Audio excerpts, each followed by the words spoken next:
स्वागत है इस एक्सप्लेनर में। आज यहाँ डेवऑप्स नेटवर्किंग स्टैक को बिल्कुल बेसिक फाउंडेशन से लेकर क्यूबरनेटीज की कॉम्प्लेक्सिटीज तक एक एक करके डीकोड करने वाले हैं। असल में जब सिस्टम आर्किटेक्चर के ये सारे बेसिक बिल्डिंग ब्लॉक्स सही तरीके से जुड़ते हैं ना, तभी एक हाईली स्केलेबल और सिक्योर नेटवर्क बनता है। ये सफ़र शुरू में थोड़ा टेक्निकल ज़रूर लग सकता है, लेकिन जैसे जैसे हर लेयर क्लियर होगी, पूरा इंफ्रास्ट्रक्चर बिल्कुल शीशे की तरह साफ और समझ आने लगेगा। तो चलिए बिना किसी देरी के शुरू करते हैं। जल्दी से आज के रोड मैप को देख लेते हैं। सबसे पहले फाउंडेशंस ऑफ डेवऑप्स नेटवर्किंग को कवर करेंगे, फिर आईपीज, सबनेट्स और प्रोटोकॉल्स को समझेंगे। तीसरे स्टेप पर ट्रैफिक मैनेज करने के लिए डीएनएस की बात होगी। फिर क्लाउड वीपीसीज और उनकी सिक्योरिटी का नंबर आएगा। उसके बाद कंटेनर और क्यूबरनेटीज नेटवर्किंग को एक्सप्लोर करेंगे और आखिर में इन सब को मिला के द कंप्लीट डेवऑप्स फ्लो समझेंगे। ये 6 कदम इस पूरे इकोसिस्टम को मास्टर करने के लिए काफ़ी हैं। तो पहला सेक्शन है फाउंडेशंस ऑफ डेवऑप्स नेटवर्किंग। किसी भी कॉम्प्लेक्स क्लाउड या कंटेनर एनवायरनमेंट को बनाने से पहले उसकी कोर लॉजिक को पकड़ना बहुत ज़रूरी है। आखिर 2 कंप्यूटर्स आपस में सिक्योरली और रिलायबली बात कैसे करते हैं, यही सबसे बड़ा फाउंडेशनल सवाल है। असल दुनिया और एब्स्ट्रैक्ट नेटवर्किंग कॉन्सेप्ट्स के बीच की ये समानता वाकई बहुत दिलचस्प है। इसे ऐसे सोचिए, जैसे किसी से मिलने जाना हो तो पहले उसके घर का पता चाहिए होता है। नेटवर्क की दुनिया में वही पता एक आईपी एड्रेस होता है। अब बिल्डिंग के अंदर आ गए तो सही कमरे का नंबर भी चाहिए।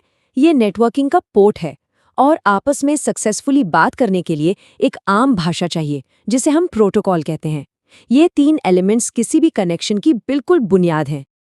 अब इस डेटा के सफ़र को टेक्निकली समझने के लिए मशहूर ओएसआई मॉडल एक परफेक्ट बैकबोन का काम करता है। ये शुरू होता है एकदम ज़मीनी स्तर पर, फिजिकल वायर्स और केबल से, जिसे लेयर 1 कहते हैं। यहाँ से डेटा पैकेट्स ऊपर की तरफ बढ़ते हैं, राउटिंग और ट्रांसपोर्ट लेयर से होते हुए सीधा लेयर 7 तक, जहाँ वेब ब्राउज़र्स और एप्लीकेशंस काम करते हैं। हर लेयर की अपनी एक फिक्स जॉब होती है, जिसकी वजह से किसी भी प्रॉब्लम को ढूंढना और ट्रबल शूट करना काफ़ी आसान हो जाता है। लेकिन खास बात क्या है? एक मॉडर्न डेवऑप्स इंजीनियर को हर वायर या हार्डवेयर स्विच को मैन्युअली याद रखने की ज़रूरत नहीं होती। असली ध्यान और फोकस मेनली लेयर 3 यानी नेटवर्क लेयर से लेकर लेयर 7 की एप्लीकेशन लेयर्स तक ही होता है। क्यों? क्योंकि क्लाउड और इंफ्रास्ट्रक्चर एज कोड के इस नए दौर में राउटिंग, सिक्योरिटी रूल्स और एप्लीकेशन लॉजिक बस इन्हीं स्पेसिफिक लेयर्स पर ही डिफाइन होते हैं। आगे बढ़ते हैं सेक्शन 2 पर, IPs, subnets and protocols. Foundation clear होने के बाद अब उन स्पेसिफिक एड्रेसेस और स्ट्रिक्ट रूल्स को देखते हैं जो इंटरनेट और इंटरनल ट्रैफिक को सीमलेसली राउट करने का काम करते हैं। आईपी एड्रेसिंग में एक बहुत ही क्लियर और क्रूशियल डिवीजन है। एक तरफ होते हैं पब्लिक आईपीज, जो पूरी दुनिया के लिए इंटरनेट पर ओपनली विजिबल और एक्सेसिबल होते हैं। दूसरी तरफ होते हैं प्राइवेट आईपीज। ये एक्सटर्नल यूजर्स को बिल्कुल नजर नहीं आते। AWS VPC जैसे इंटरनल नेटवर्क्स के अंदर ये प्राइवेट एड्रेसेस बड़ी सिक्योरिटी के साथ छुपे होते हैं। यहाँ बैकएंड सर्वर्स एक दूसरे से मजे से बात कर सकते हैं, और वो भी बिना इंटरनेट पर एक्सपोज हुए। अब इन नेटवर्क्स को इफेक्टिवली मैनेज करने के लिए सबनेटिंग का यूज किया जाता है। ये बड़े और अनमैनेजेबल नेटवर्क्स को छोटे और ज्यादा सिक्योर हिस्सों में तोड़ लेता है। एक स्टैंडर्ड एग्जाम्पल देखिए। एक /24 CIDR ब्लॉक ठीक 256 आईपी एड्रेसेस देता है। ये नंबर रोजाना काम आता है। क्लाउड इंफ्रास्ट्रक्चर डिजाइन करते वक्त ये कैलकुलेशन टिप्स पर होनी चाहिए, ताकि आईपी एड्रेसेस की कभी कमी ना पड़े। सही राउटिंग के लिए पोर्ट्स और प्रोटोकॉल्स उन डेडिकेटेड चैनल्स को सेट करते हैं। जैसे कि अगर कोई सिक्योर वेब एप्लीकेशन है तो वो हमेशा एन्क्रिप्टेड डेटा के लिए पोर्ट 443 पर HTTPS का इस्तेमाल करेगी। वहीं किसी रिमोट सर्वर को सिक्योरली एक्सेस करना हो तो पोर्ट 22 पर SSH की ज़रूरत पड़ती है। और DNS रेजोल्यूशन जैसे बैकग्राउंड टास्क्स अक्सर पोर्ट 53 पर हैंडल होते हैं। एक तरह से हर ज़रूरी काम का अपना एक अलग डेडिकेटेड रास्ता होता है। जब बात ट्रांसपोर्ट लेयर पर आती है तो हमेशा एक ट्रेड ऑफ देखने को मिलता है, TCP और UDP के बीच का फ़र्क। TCP एब्सोल्यूट रिलायबिलिटी की गारंटी देता है। वेबसाइट्स और APIs के लिए ये बेहद ज़रूरी है, ताकि कोई डेटा पैकेट मिस न हो, भले ही हल्का सा वक्त लग जाए। लेकिन UDP का गेम अलग है। वो रॉ स्पीड पर फोकस करता है। वीडियो स्ट्रीमिंग या लाइव गेमिंग जैसी जगहों पर स्पीड ही सब कुछ है, और अगर एक आध डेटा पैकेट रास्ते में ड्रॉप भी हो जाए तो कोई बड़ा असर नहीं पड़ता। आते हैं सेक्शन 3 पर, managing traffic with DNS and load balancing. ये जानना बड़ा दिलचस्प है कि आखिर हम उन कॉम्प्लेक्स आईपी एड्रेसेस तक पहुंचते कैसे हैं और हाई ट्रैफिक को रियल टाइम में हैंडल कैसे किया जाता है। डीएनएस यानी डोमेन नेम सिस्टम, ये बेसिकली इंटरनेट का फोन बुक है।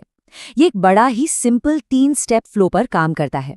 पहले ब्राउज़र एक क्वेरी भेजता है, फिर डीएनएस सर्वर google.com जैसे आसान नाम को समझकर उसे एक मशीन रीडेबल आईपी एड्रेस में बदलकर वापस लौटा देता है। AWS Route 53 जैसे पावरफुल टूल्स इस प्रोसेस को इतना सुपरफास्ट बना देते हैं कि मिली सेकेंड्स के अंदर ही ब्राउज़र और बैकएंड सर्वर का डायरेक्ट कनेक्शन जुड़ जाता है। लेकिन सीधे कनेक्ट होने में थोड़ा रिस्क है ना? इसीलिए रिवर्स प्रॉक्सी का कॉन्सेप्ट सामने आता है। इसका सबसे बड़ा फायदा ये है कि बाहरी ट्रैफिक कभी सीधा बैकएंड सर्वर को टच ही नहीं करता। Nginx या HA प्रॉक्सी जैसे टूल्स सामने आकर ट्रैफिक को इंटरसेप्ट कर लेते हैं। ये SSL इंक्रिप्शन को संभालते हैं और इनकमिंग रिक्वेस्ट्स को पीछे अलग अलग सर्विस पर बड़ी स्मूथली डिस्ट्रीब्यूट कर देते हैं। इस तरह नेटवर्क को मिलती है एक सॉलिड सिक्योरिटी शील्ड और हेवी ट्रैफिक भी इजीली मैनेज हो जाता है। Section 4, cloud VPCs and security. अभी तक जितने भी राउटिंग कॉन्सेप्ट्स और रूल्स समझे हैं, चलिए देखते हैं कि उन सबको मिलाकर क्लाउड के अंदर एक हाईली सिक्योर और आइसोलेटेड वर्चुअल एनवायरनमेंट कैसे बनाया जाता है। एक strong AWS virtual private cloud इन्हीं फाउंडेशनल ब्लॉक्स से मिलकर बनता है। पूरा आर्किटेक्चर कुछ इस तरह डिज़ाइन होता है कि वेब सर्वर्स वाले पब्लिक सबनेट्स इंटरनेट गेटवे के जरिए बाहर की दुनिया से आसानी से कनेक्ट हो सके, पर वहीं दूसरी तरफ डेटाबेसेस वाले प्राइवेट सबनेट्स एक NAT गेटवे के पीछे बिल्कुल सेफ और आइसोलेटेड रहते हैं, ताकि इंटरनेट से ज़रूरी अपडेट्स तो उन तक आते रहें, लेकिन बाहर से कोई उन्हें डायरेक्टली एक्सेस ना कर सके। क्लाउड सिक्योरिटी में फायरवॉल्स की 2 बहुत क्रिटिकल और डिस्टिंक्ट लेयर्स होती हैं। पहली, सिक्योरिटी ग्रुप्स, जो किसी स्पेसिफिक वर्चुअल मशीन या इंस्टेंस के लेवल पर काम करते हैं। ये बाय डिफ़ॉल्ट स्टेटफुल होते हैं। दूसरी है नेटवर्क एक्सेस कंट्रोल लिस्ट्स या NACL। ये एक ब्रॉडर पूरे सबनेट लेवल पर अप्लाई होते हैं। स्ट्रिक्ट अलाउ और डिनाई रूल्स लगाकर ये पूरे नेटवर्क सेगमेंट को बाहरी खतरों से बचा लेते हैं, बिल्कुल एक डबल लेयर प्रोटेक्शन की तरह। Section 5, container and Kubernetes networking. Traditional service से निकलकर जब फोकस मॉडर्न माइक्रो सर्विसेज और कंटेनराइज्ड एप्लीकेशंस पर आता है, तो नेटवर्किंग की पूरी कहानी ही बदल जाती है। डॉकर जैसे एनवायरनमेंट में हर एप्लीकेशन आइसोलेटेड यानी अकेली होती है, इसलिए इन कंटेनर्स को आपस में या एक्सटर्नल नेटवर्क से बात करने के लिए वर्चुअल नेटवर्क्स की ज़रूरत पड़ती है। सबसे common approach default bridge network है। ये इंटरनल राउटिंग का एक ऐसा सेटअप बनाता है जो एक कंटेनर को पहले डॉकर के वर्चुअल नेटवर्क से जोड़ता है, फिर होस्ट OS से और आखिर में बाहर इंटरनेट से लिंक कर देता है, एक वेल प्लान्ड रिले रेस की तरह। अब क्यूबरनेटीज इस पूरे प्रोसेस को और भी स्ट्रिक्ट और हाईली स्केलेबल बना देता है। यहाँ हर एक पॉड को अपना खुद का एक डेडिकेटेड IP एड्रेस मिलता है। इससे इंटरनल कम्युनिकेशन आसान हो जाता है। बाहरी ट्रैफिक लाने के लिए इंग्रेस कंट्रोलर्स यूज होते हैं। और सोचिए, जब हजारों माइक्रो सर्विसेज को एक साथ कॉम्प्लेक्स राउटिंग के साथ बात करनी हो, तब Istio जैसे टूल्स सामने आते हैं जो gRPC और HTTP प्रोटोकॉल्स का यूज करके एक बेहद सुरक्षित सर्विस मैश तैयार कर देते हैं। और अब आखिरी section, the complete DevOps flow. अब तक जो भी फायरवॉल्स, प्रोटोकॉल्स और कंटेनर नेटवर्क्स कवर किए गए हैं, वक्त आ गया है उन सबको एक रियल वर्ल्ड आर्किटेक्चर में एक साथ काम करते हुए देखने का। ये किसी भी मॉडर्न सिस्टम का अल्टीमेट फ्लो है। सोचिए, एक सिंगल यूजर रिक्वेस्ट ने अपना सफर शुरू किया। सबसे पहले DNS रेजोल्यूशन ने उसको सही IP एड्रेस दिखाया।